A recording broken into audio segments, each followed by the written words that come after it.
Hello, and welcome to the Reveal the Legend Within True Story Festival and our world-class speaker interviews. Today's guest is Ruth Kudzi. Ruth is a really important person to me in that she was the very first coach mentor who made me feel like I had a community here in the UK. She brought me home to myself. And what's even more special is that Ruth is going to be bringing a story that she has never told before. And in it is such a deep root of everything that she is and what she's become today, that it's something very special. Now, I was out earlier today and caught up with Ruth, and so I'm going to allow her to tell the story. Basically, we're going to go back to when she was 18. We went down to London. I lived in a small town, so we went down to London for the night to go to a club. I was driving, so I actually slept in the club for I think 4 or 5 hours, which is quite embarrassing, but I did sleep in the club. And then on the way home from that club, something happened that that did change my life. So on the way back, driving back through London, everybody else is asleep, and I had a car accident. I slightly did, well, I didn't do anything wrong. I slightly misjudged something. Somebody else was going 3 times the speed limit and went straight into my car. And it was a very serious accident. So one of my friends who is a passenger died, and she died actually immediately at the scene. And then the 2 other people in the car, they both went to we all went to hospital. So yeah, that's the story. I actually feel a bit sick saying it, but also a little bit of relief. So that was the event. And I think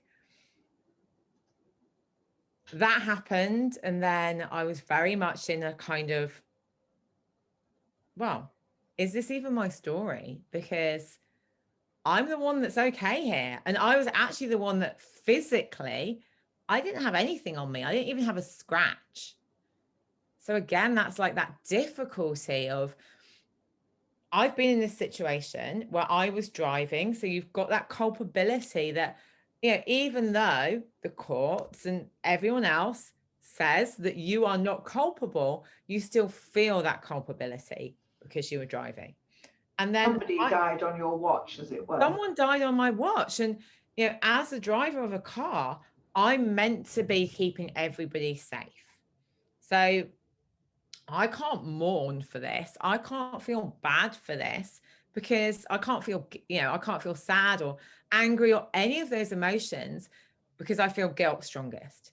And so my guilt was kind of that overriding thing that really made it difficult for me to process what was going on, because I didn't feel like I could feel anything other than guilt, really. Right, so you couldn't even grieve for your friend. Yeah. And any kind of residual fear or shock or...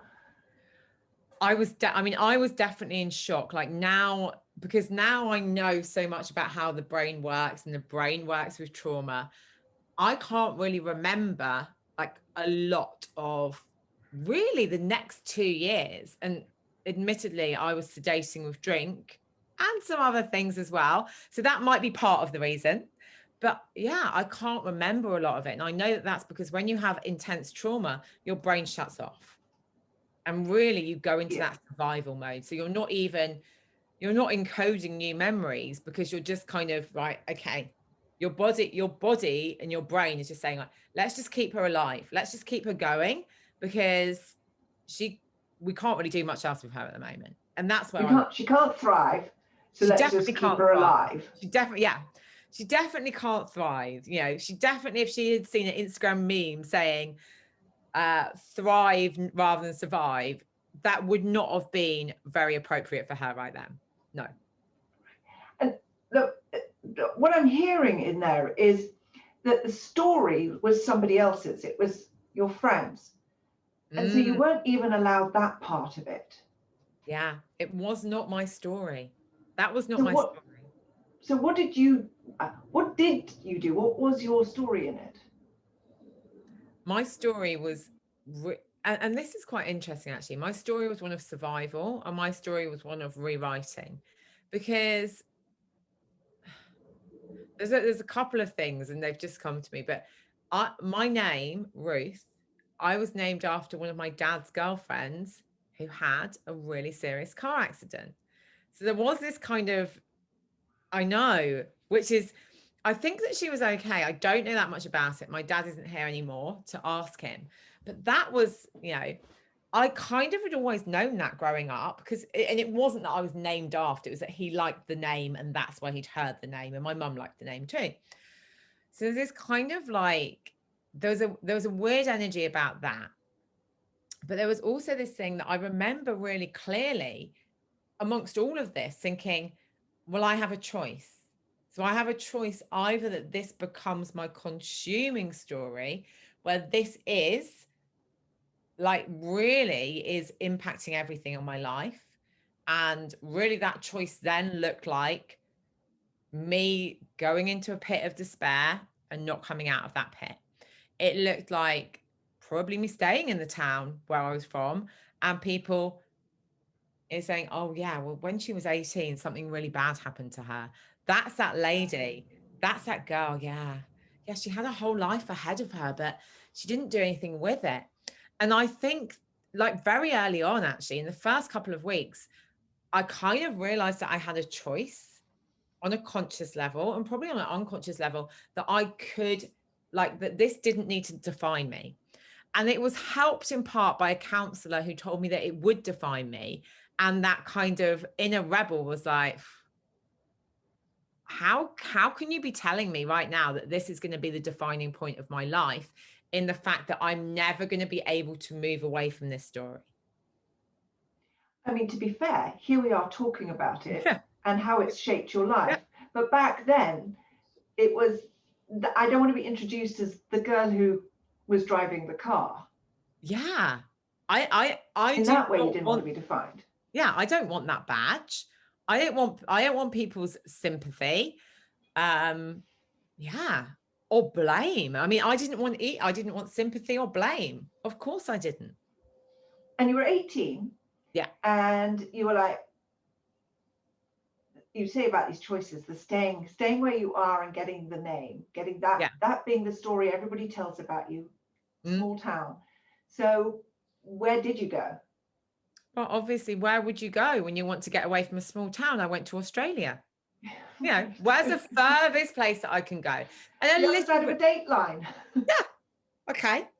When we dig, where do we go? Australia. It's going to take me 24 hours to get there on a plane. That should be far enough away from this. And that was what happened? Well, not as soon as I got there, but pretty much as soon as I got there, guess who I bumped into? People from my town. Wherever I went, I would meet people from my town. Oh, where are you from? Aylesbury. Oh, I'm actually from Aylesbury too. What school did you go to? What year were you in? Oh, I know someone who is in your year. And a couple of times, oh gosh, were you in the same year as that girl? Yes. Right. And so then you found you can't get physically far enough away to escape any of this. Yeah. So I mean, where's the playground now? it's not about where you are in the world. It's about where you are in your head. And it made me realize, although it took more than that to actually do something about it, that realization that unless I sort out what's going on up here, I'm never going to be physically away. And I always think that those people, like, when you the universe keep sending you signs, doesn't it? Keep sending you people saying, you can't get away, but it's not doing it it's doing it like, sort yourself out. Like, it's doing it in a compassionate way. I like to believe. So that partly explains what you do today. But when I first met you, you were just a business coach. When I say just, I don't mean in that in small way, but you didn't have the business and mindset piece. So tell me the evolution. First of all, wait a minute. You weren't always a business coach. Let's face it, there wasn't an online to be a business coach online until recently. So where were you in between? So actually, at 18, after that happened, I knew I wanted to go to Australia because that was the obvious place to go. So I started working in sales. So I worked in sales in where I'm from for a year. I then went to university when I was 20 to study psychology.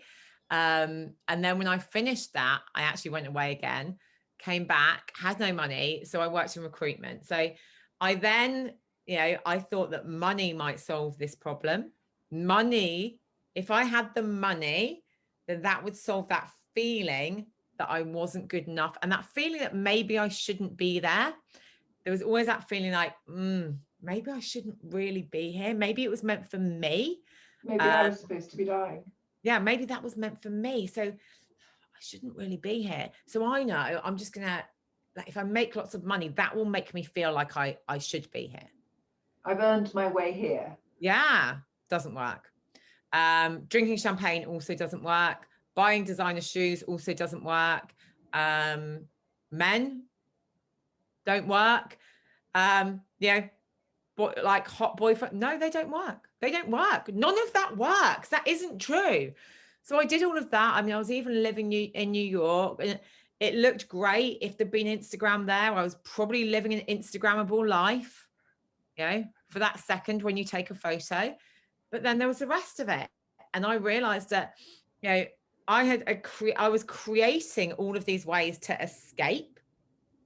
And I was creating all these ways of validation, but they're not going to work because I don't feel validated. So the money doesn't make me feel validated. The money, actually, I have to get rid of really fast because I don't feel like I deserve that money. So right, the money's useless.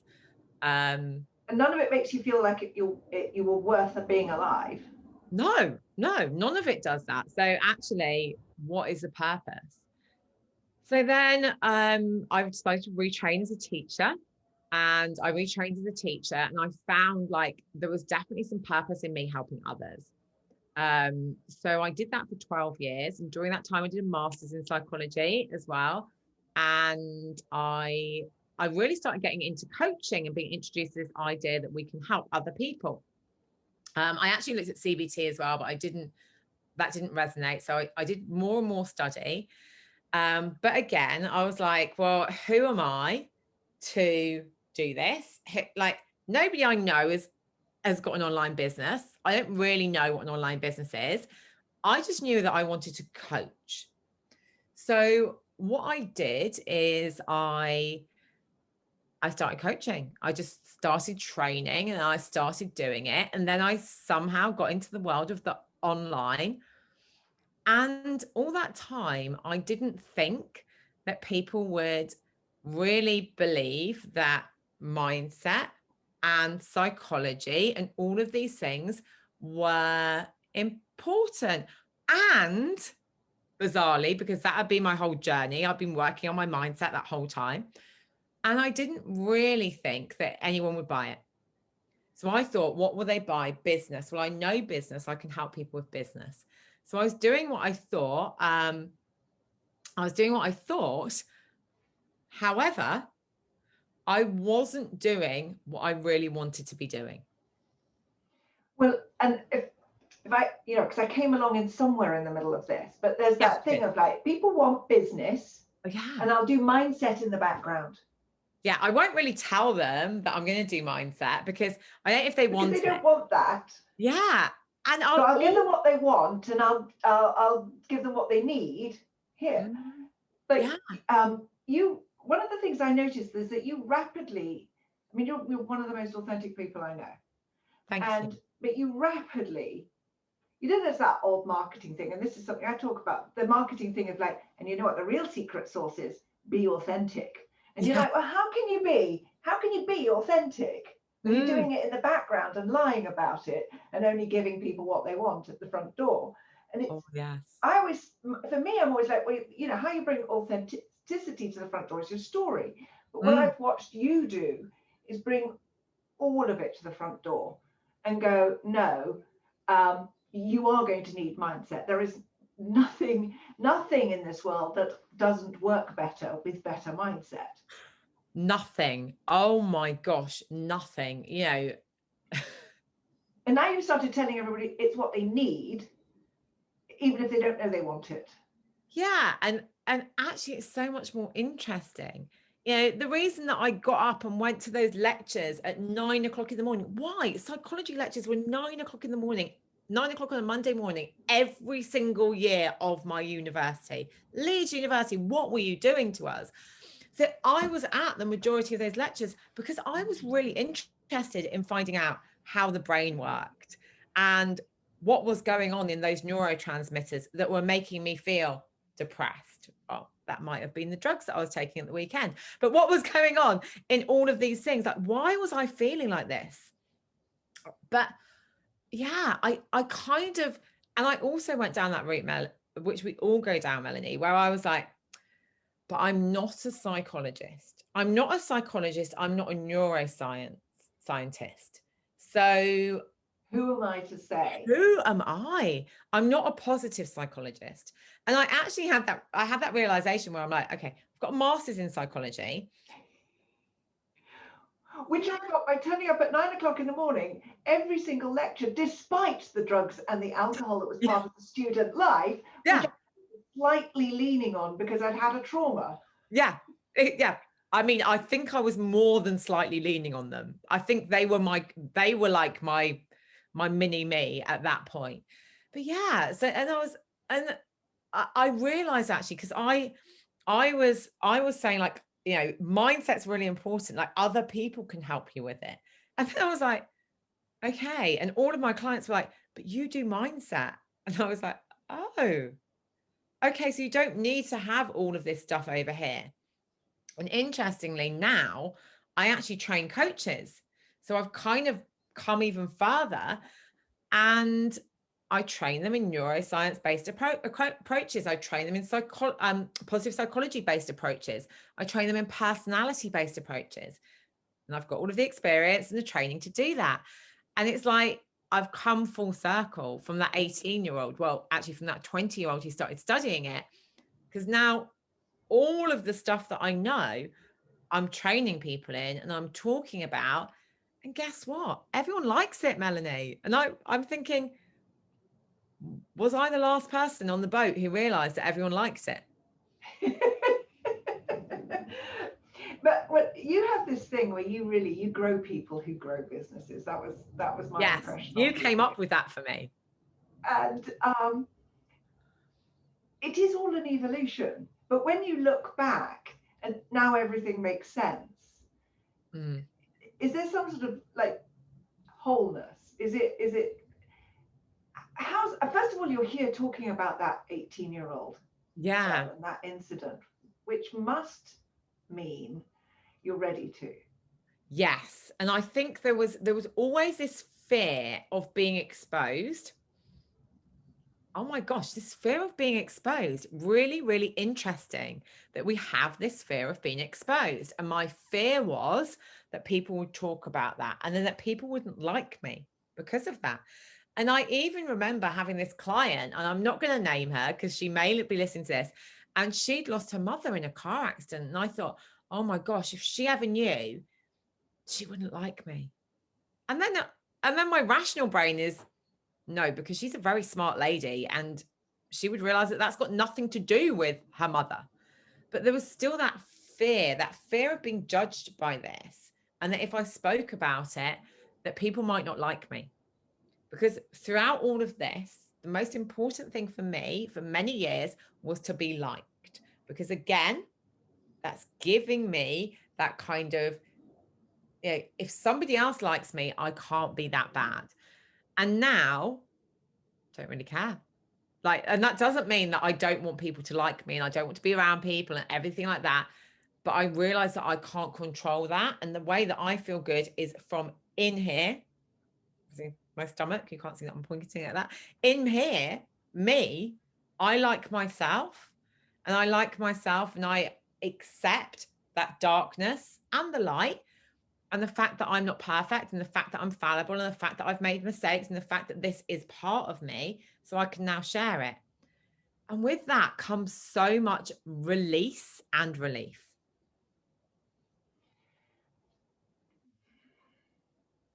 Why is it so hard for us to learn to love ourselves? I don't know. I don't know. Why? There must be an evolutionary reason. Maybe it's to keep us in groups and relationship. I don't know. But why is it so When hard? everything works better when we love ourselves, we suddenly are able to love everybody else unconditionally, and there's none of that, like the unconditional piece. It's easier for everyone to be around us. It's easier for everyone to be around us. It's easier for us to actually see in someone else, like, I don't know, like somebody is upset, or you see someone online and they're kind of getting into a fight, and it's easier for you to see, oh, something really bad's going on for them. I'm going to send them love. Whereas in the past, you'd be like, oh, I can't believe that they've done that. Now you're like, oh, I hope they're okay. And send them love. I'll send them love because it looks like they need it. And it was really, when you're looking at chakras and stuff and energy work, which I also do now, like your heart is about, is about receiving. And we can't receive unless we feel like we're good enough. Ow. I I mean, know. there's just so much truth in that. Yeah. And so many people just don't feel good enough. Yeah. I think it's like so we do all of these things. Like I will be, who said to themselves, and I used to say this to myself, I had lots of issues with food for many, many years. Well, when I weigh X, which is just some number on the scales that I plucked out of nowhere, when I weigh that, I don't know. I will go on internet dating, or I will go for that promote, or I will, and I made these rules up in my head about this nebulous number that meant nothing. So yeah, because your story is so many people's story. You're really telling a story that is a lot of people's story. Oh, I think it's probably all of our stories, isn't it? Yeah, if the book club only really knew who I was, they wouldn't like me. So I'll just keep my little shrunk to fit kind of veneer going. And I've been to that book club. Yeah. Yeah. And if the people at my kids' school really knew me, they wouldn't talk to me. And then you start talking to them and you realize that, like you, they're multifaceted, and like you, they're interesting, and like you, they've got things they don't like about themselves. And there is that, it's one of my favorite ones, if you spend all your time pleasing everybody else, you won't like yourself. It's one of those ones, isn't it? If you please everyone else, there you'll end up not liking yourself. And it's so true, but it's so hard to learn, because our first impulse is, how do we get liked? How do we fit in? How do we? So, but here's the bigger question. At 18, is there any way you could have imagined that the worst thing was going to happen to you? No way. No way. At 18, in my imagination, the worst thing that could happen to me then is that I would be dumped by a guy, probably, or that I would have flunked my A levels. But then it was my parents might get divorced, or, one of them might get sick, or my grandma might get sick. It was, again, it wasn't ever really my story. You didn't perceive that anything would happen that was going to be that enormous. Well, as you say, it's because your friend's mother is sick, or your friend's parents get divorced. You're like, oh, those are the bad things. Like the bad things are divorce, sickness. Like that's it. That's it. That's death. That's all of the grandparent will die. Yeah. Something. And then this happens, and okay, so what would be the one thing that you would hope everyone would take away from this conversation? That whatever has happened to you, it doesn't need to define you. That doesn't mean that you're going to forget it, but you can move forward from it. And the reason you can is because you can change the way that you think and feel about it, and your brain chemistry. So you can actually reprogram your brain. So whatever's happened to you, you can move forward from it. I'm not saying that's going to be easy, because there might be people watching who are like, well, this happened or this happened. Yeah, it's hard. But we see it all the time, don't we? We read those stories, we watch those stories all the time. And this is the biggest playground in the world, or the six systems that matter. Yeah. No matter where you are, you take this with you. Yes. And there's no physical place on earth that you'll go to escape that. And I truly believe that if you do go to escape it, everyone I know who said, oh, I went there to escape. And then it was really funny because I met so-and-so and he was brothers with it's not a coincidence. The reason those people are showing up is because it's the universe's way of saying, and I do believe in this energy and quantum, hey, you're not over this. Yeah. But it's just when you're ready to receive that message. And I definitely wasn't ready to receive that message at 19. Except you went to psychology class, except you developed this deep interest in how this works. Because I wanted to, I really wanted to understand. I also wanted to understand how some people can go through an experience, and that experience can be the very worst thing, and that can be they become that person and they take on that story.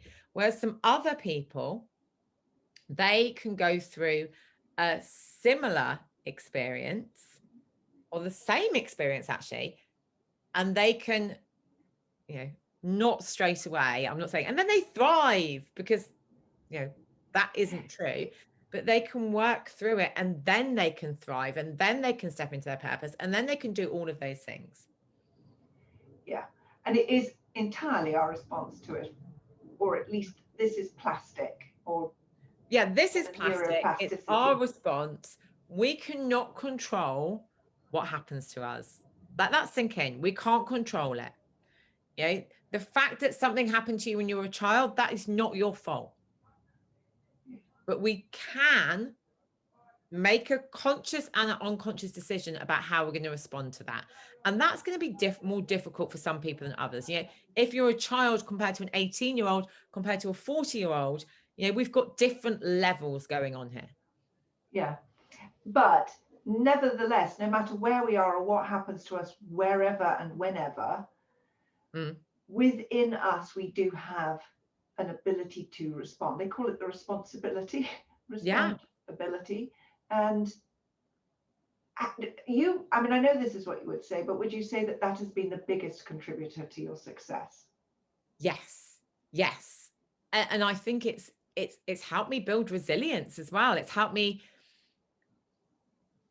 Sometimes when you're in the grand scheme of things and something will happen online and you're like, right, let's really look at this in perspective.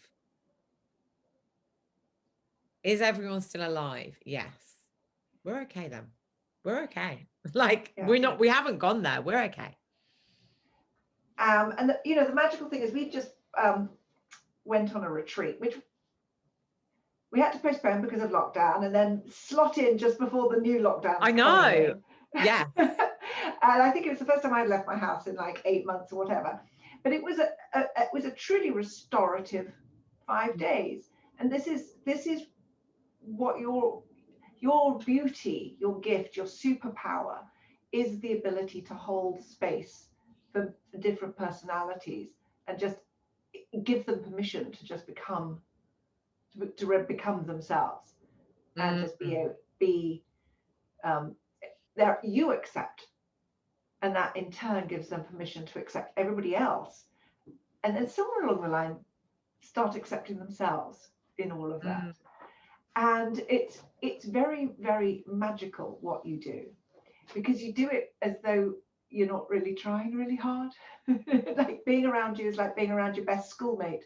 I bet you kicked ass as a headmistress. Yeah. And do you know what? And this is a funny thing, because we hear as well, like being in flow and stuff like that. It doesn't feel hard. But the reason it doesn't feel hard is because I've been basically on this journey since I was 18 and I'm now 42. So that's 24 years. And I've been doing psychology before that. So it doesn't feel hard. Because you've been doing the work. because I've been doing the work. And I think that we sometimes forget that, don't we? We think, oh yeah, well, it's easy. Yeah, it's easy. And it's easy because thank you.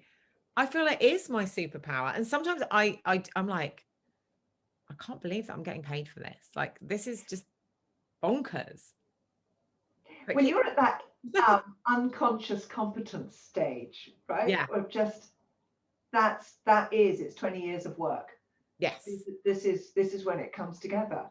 And this is actually when you're at your superpower to help everybody else come through. Thank you so much for sharing that story today. I can't wait for everybody to come and meet you at the festival and hear the story eye to eye, heart to heart. I can't thank you enough for bringing that one. It's the full circle story. It's the real origin story of who you are, what shaped you, why you're so good at what you do, and why anybody else should trust you. So I can't believe that you're going to be speaking at the festival. I'm delighted and honored. And so we'll see you on the other side, I guess. Yeah, we will indeed. I'm excited. Thank you so much. And thank you for giving me this permission and container to share this story, because I don't know when I would have shared it otherwise. And I just felt it was like the right time. Thank you. It is. And this is my thing from COVID, that it was the space, and a little bit like what you're saying, this thing happened to all of us, but in actual fact, what for me has come out of it is this, and that's what you're saying. When bad things happen, what comes out of it is there. Yeah, it's the space. Yeah, you have the response, the ability to respond differently. you're doing so I look very much forward to seeing you at the festival, and our continued relationship. Me too. In whatever form it takes. Thank you, Melanie. I'll see you on the other side. Okay. Yeah. All right, we can stop smiling at each other now. I always say that. That reminds me of your Instagram post today. I just, honestly, COVID, I was like, right, how many videos can we record? And we did 9, I think, yesterday in the end. But at the end, I was like, I can't really speak anymore. And you're stacking them because you don't know if you're going to be in lockdown and not able to see anyone. Like, I think we're now up to the end of January, because we're basically desperate. But we filmed twice in October, because we filmed at the beginning of October on a Saturday, because I thought lockdown was coming. And we paid a ridiculous amount for the venue, because it was a Saturday, and then lockdown didn't go. But now we're all done, and we're a bit more relaxed, and because then it will be like September, October, November, December, January. Yeah, we'll be much more in, so it doesn't matter if we have to do some at home. But yeah, stacking. Yeah, it was stacking. Stacking, it's okay for the people filming and doing makeup. I'm just like, oh, what was I talking about? What did I just say? Dunno. What's the beginning, the middle, and end of this one? Yeah. What's my name? Cool. Awesome. I better go and find out where my kids are, because they've been playing with this friend for quite a long time. Thank you so much. And we will see. I will keep you in the loop for the 14th. Yeah. And I'm going to go and share now that I've just done this too. Thank you. Oh, wait. Take a photograph, Ben. Take a photograph. I keep forgetting. Ruth will be up for one. Yeah. Can't hear any clicking. Yeah. It's very disconcerting when there are no clicking. All right. See you later. Go. See you later. Bye-bye.